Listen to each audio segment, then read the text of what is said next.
आज तो कलयुग में ऋषि मुनियों कहा था, जब कलयुग में दूध और पूत और पानी जब बिकने लगे तो समझ लेना कंगाली आ गई। आज ये तीनों बिक रहे, दूध भी बिक रहा, पूत भी बिक रहा, दहेज प्रथा, ये पुत्र बेचने की प्रथा है, और पानी भी बिक रहा, आप देख ही रहे हो।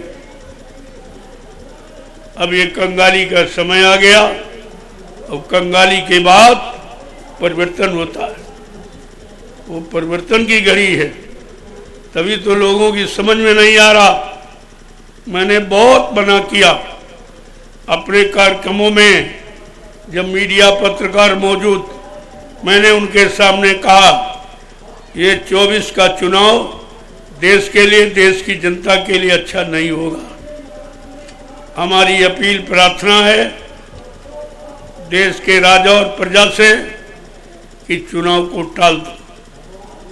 तुम्हारी माली हालत अच्छी नहीं है, पहले से देश पर बहुत कर्जा है, और ये 70 अरब रुपए एक चुनाव का खर्चा कर डालोगे तो बैलेंस कितना हो जाएगा, इसे कौन अदा करेगा। लेकिन स्वार्थी, लोभी, लालची, ये कुर्सी के भूखे, मान सम्मान के भूखे, इन्होंने हमारी बात को नहीं माना। आखिरकार चुनाव करा के क्या मिला, क्या इनको मिला, उसका परिणाम आगे भारत की जनता को भोगना पड़ेगा। ये वचन कभी मिथ्या नहीं होते, क्योंकि हमारा कोई स्वार्थ नहीं था। हमें कोई एमपी, मेरे प्रधानमंत्री नहीं बनना था, लेकिन महात्माओं का जो कर्तव्य होता है अपने देश के राजा प्रजा के प्रति, वो बराबर उसको सचेत करते रहते। जो मेरा कर्तव्य था, मुझे दिखाई दे रहा था कि भारत की जनता और प्रजा राजा के लिए ये 24 का चुनाव अच्छा नहीं है। इसमें शांति नहीं होगी, इसमें महंगाई बढ़ेगी, इसमें टैक्स बढ़ेंगे, तरह तरह के, ये भारत की जनता तबाह हो जाएगी। लेकिन बात किसी ने नहीं मानी, न राजा ने न प्रजा ने। तो फिर तुम जानो, तुम्हारा काम जाने। जो मेरा फर्ज, मेरा कर्तव्य है, और अन्य युगों में रहा, जब राजा और प्रजा में कोई आफत, मुसीबत आते दिखाई दी, तो उस समय महात्माओं ने अपने राजा प्रजा को सचेत किया, उनको जानकारी दी कि अब तुम्हारे लिए ये अच्छा नहीं है, आप ऐसा करो, ऐसा करो। और उन्होंने महात्माओं की बात मानी, उनका राज खुशहाल हो गया। लेकिन आज कलयुग में तो कोई किसी की बात सुनता ही नहीं, क्योंकि इनको महात्माओं की पहचान नहीं है। कौन महात्मा है, कौन दुष्टात्मा है, ये तो जानते नहीं। ये तो दाढ़ी बाल भेष को महात्मा मानते हैं, जबकि महान आत्माएं वही भेष से बहुत अलग होती। वो देश के लिए होती, देश के को लाभ देने के लिए होती। वो भेष बनाकर लोगों से लाभ लेने के लिए नहीं होती है। ये आपको समझना चाहिए। आपने मेरी बात नहीं मानी और मुसीबत का पहाड़ टूटने ही वाला है। जय गुरुदेव, जय गुरुदेव, जय गुरुदेव, जय गुरुदेव। नाम किसका, जय गुरुदेव नाम किसका, प्रभु का प्यारा नाम। देखो प्रेमियों, जो तुम कर रहे हो ये कोई नहीं कर रहा। तुम हिंदुस्तान में कहीं चले जाओ, चाहे कोई राजनीतिक हो चाहे धार्मिक हो, इस सेवा के बारे में कोई जानता ही नहीं। जब वो सेवा का पाठ खुद नहीं पढ़े हैं, सेवा का मतलब स्वार्थ, लोभ, लालच, मान सम्मान, अधिकार पाने को समझ रहे हैं, तो वो तुम्हें कैसी शिक्षा देंगे, तुमको इसका लाभ कैसे देंगे। और मैं ये लाभ आपके सामने आपसे करके दे रहा हूं, करके करा के आपको दिया जा। आज नहीं तो कल इस पर विचार करेंगे और तुम्हारे इस परमार्थी रास्ते का अनुकरण करेंगे। ऐसा नहीं, पहले से आपको संकेत दिया गया, सत्संगियों तुम्हें आदर्श बनना है, संदेश सतगुरु का तुम्हें चरितार्थ करना है। ऐ प्रेमियों, तुम्हारा जीवन आदर्शमय होना चाहिए, स्वार्थ लोभ लालच से एकदम परे, देश के लिए लेना नहीं सब कुछ देना, देश के लिए कुर्बान हो जाना, देश को लूटने के लिए कुर्बान नहीं हो जाना, बड़ा अंतर है इसमें। आज कोई ऐसा दिखाई नहीं दे रहा जिसको चिंता देश की हो, देश में रहने वाले लोगों की हो, उनको न्याय सुरक्षा रोजी रोटी देने की हो, ऐसी चिंता किसी को। सबको अपनी कुर्सी की चिंता, अपने मान सम्मान की चिंता, अपने निजी लोभ लालच की चिंता, जबकि इनके नहीं मालूम है क्या तुम कुछ लेके जाओगे, तुम्हें भी एक दिन खाली ही जाना पड़ेगा। फिर ये सामान लेके क्या करो, ये लूटपाट करके जो इकट्ठा कर रहे हो इसका क्या होगा? अरे इसके लिए फिर आपको हजारों बार जन्म लेना पड़ेगा, पशुओं की योनियों में, पक्षियों की योनियों में, जंगली जानवरों की योनियों में और कीड़े मकोड़ों की योनियों में। बहुत खराब नाकिस कर्म करोगे तो जो नाली में बदबूदार कीड़े उन शरीरों में आपकी जीवात्मा को डाल करके फिर वो परिचय कराया जाएगा, देख बुरे कर्मों का परिणाम क्या है, पाप कर्मों का परिणाम क्या है, ये सब आपको देखना पड़ेगा। इसलिए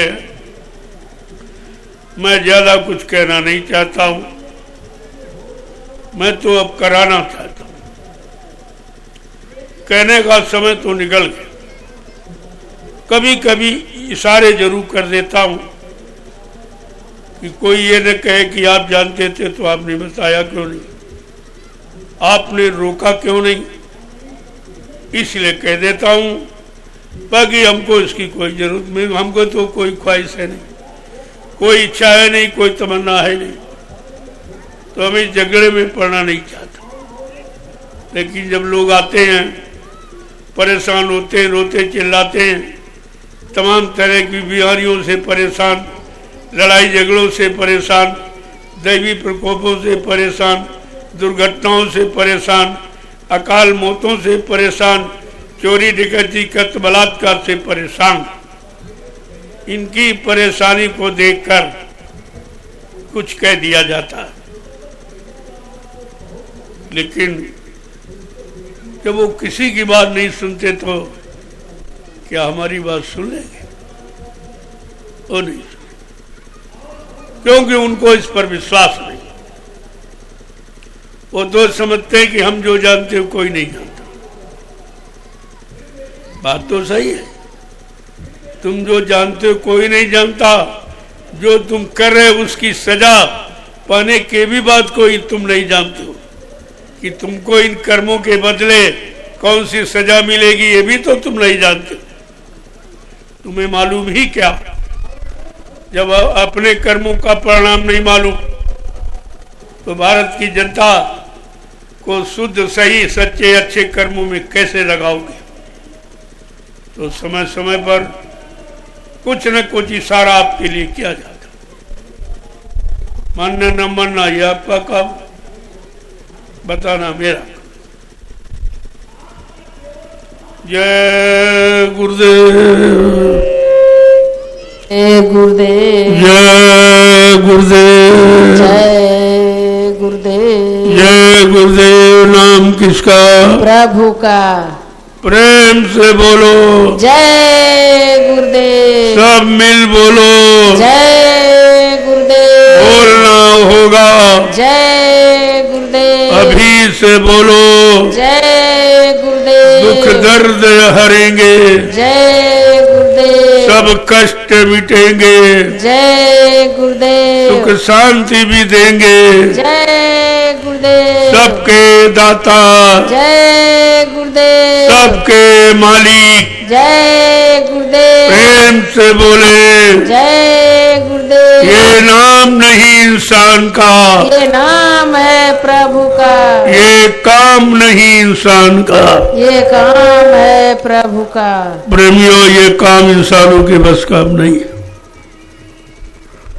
क्योंकि इंसानों के पास जानकारी नहीं और वो जानकारी लेना भी नहीं चाहते।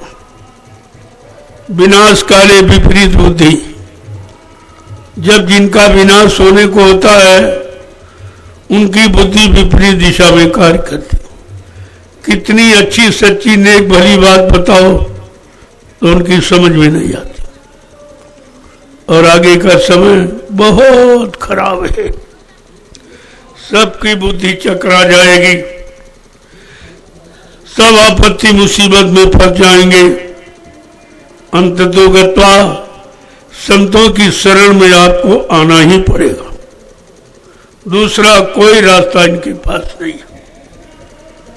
बाबा जी ने बहुत पहले कहा, जोर लगा ले अहले जमाने, तू कब तक जोर लगाएगा, जग में जय गुरुदेव का झंडा लहर लहर लहराएगा। जय गुरुदेव। इस बात को हमेशा ध्यान में रखना चाहिए। ये सारे झंडे काले नीले पीले हरे लाल, एक ऐसा समय आ रहा, ये सब झंडे फेंक कर लोग ये जय गुरुदेव प्रभु नाम झंडे के नीचे एक दिन सब आकर के सच्चे सुख शांति का अनुभव करेंगे, क्योंकि वो झंडे अपने निजी मान सम्मान के हैं, और ये जय गुरुदेव ये प्रभु का झंडा, ये परमात्मा के नाम का झंडा, ये सबके हित का, सबके भलाई का, सबके कल्याण का है। धीरे धीरे जब लोग समझने लगेंगे तब सब धीरे धीरे आ जाए। अभी तो भूमिका तैयार की जा रही, जैसे पेड़ को जब लगाया जाता कोई नहीं देखता, जब वो बड़ा हो जाता है छाया देने के काबिल, फल देने के काबिल, तो हर इंसान उसकी तलाश करता। हर इंसान के अंदर चाहत होती कि थोड़ी देर बैठ के छाया में और इसके फल खा लो, लेकिन शुरू में नहीं। इसी तरह से ये जो युग परिवर्तन की भूमिका बन रही है, इसके बारे में भी कोई जानकारी लोगों की नहीं। सब अपनी अपनी बुद्धि दौड़ा रहे। मेरे पास सभी वर्ग के लोग आते, मैं उसके बारे में भी कुछ नहीं कहता। ये कह रहा हूं भाई, मुझको अपने काम से फुर्सत नहीं है, जब फुर्सत हो जाएगी तो आपकी बात सुनूंगा। अभी तो हमको अपने काम से फुर्सत। अगर आप कुछ करना चाहते हो देश के प्रति, समाज के प्रति, देश समाज में रहने वाले इंसानों के प्रति कुछ हमदर्दी है, तो आप मेरे साथ जुड़ जाइए और ये जन जागरण इसको पूरा करो। ये भारत की जनता, इसको जगाओ। ये जब जब सो गई अज्ञानता में, तब तब ये लूटी। जब पहले सोई तो हिंदुस्तान में 350 वर्ष मुसलमानों का राज हुआ। मुसलमानों ने तुम्हारे पर राज किया, तुमको गुलाम बना के रखा। जब फिर तुम सो गए तो मुट्ठी भर अंग्रेज आए थे, वो 250 वर्ष तुमको गुलाम बना के रखा। और फिर तुम ये 70 साल से सो रहे हो, तो ये तुम्हारे लोग तुमको लूटे ले रहे, तुम्हारे तुम पर अत्याचार कर रहे हैं। इनको चिंता जरा सी भी नहीं है, और वो लोग कर रहे हैं जिनके आगे पीछे कुछ नहीं, कुछ भी नहीं है, जिनका जीवन समाज देश के लिए समर्पित होना चाहिए। आज वो भी मान सम्मान में फंसा हुआ, सब झूठ बोलता है, ना तो दिन झूठ बोलता। सच्चाई का नामो निशान किसी के अंदर नहीं है। उतनी देर कहेंगे जितनी देर उनको कोई अधिकार नहीं मिलेगा। अधिकार मिल जाने के बाद वो भूत सब पर सवार हो जाएगा, स्वार्थपरता का, वो इनको चैन से रहने नहीं देगा। इसीलिए तो महापुरुषों ने कहा, कौन ऐसा है जिस स्वार्थ रूपी भूत से बच जाए, सब पर सवार हो जाता और सबको परास्त कर देता, लेकिन समझने नहीं देता। इसलिए ये समय से जानकारी आपको दी जा रही, कोई लोभ लालच की इच्छा से नहीं, केवल जागरण की इच्छा से, चिताने जगाने होश में लाने की इच्छा से। जय गुरुदेव।